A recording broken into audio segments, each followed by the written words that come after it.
સુરતના લિંબાયત વિસ્તારમાં લઘુશંકા માટે રિક્ષા ચાલક પર જીવલેણ હુમલો કરનાર આરોપીઓને ઝડપી પાડી ઘટના સ્થળે લઈ જઈ ઘટનાનું રિકન્સ્ટ્રક્શન કરાયું હતું।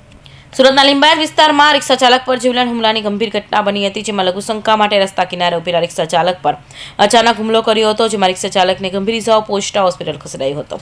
તો બનાવને લઈ પોલીસે ગુનો નોંધી ત્વરિત તપાસ હાથ ધરી આરોપીઓને ઝડપી પાડ્યા હતા અને આરોપીઓની ઘટના સ્થળે લઈ જઈ રિકન્સ્ટ્રક્શન કરાવ્યું હતું।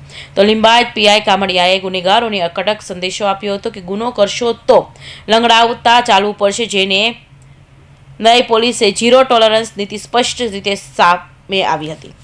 15 દિવસ પહેલા સલાબતપરા પોલીસ સ્ટેશન વિસ્તારમાં ફરિયાદીશ્રીને અને આરોપીઓને માથાકૂટ થયેલી હતી, જે અનુસંધાને ફરિયાદીશ્રી પોતાની રિક્ષા લઈને આ જગ્યા ઉપર લઘુશંકા કરવા ગયેલા હતા। ત્યારે 2 દિવસ પહેલા આરોપીઓએ 2 મોપેડો પર આવીને તેમનો પીછો કરી અને ચપ્પુ અને લાકડાના ફટકા વડે તેમને માર મારેલો હતો, જે અનુસંધાને લિંબાયત પોલીસ સ્ટેશને તાત્કાલિક ગુનો નોંધી અને 6 આરોપીને તાત્કાલિક પકડી અને કડકમાં કડક કાર્યવાહી કરેલ છે અને તમામ આરોપીને પકડીને ગુનાવાળી જગ્યાએ લાવીને રિકન્સ્ટ્રક્શન પંચનામું કરવામાં આવેલ છે।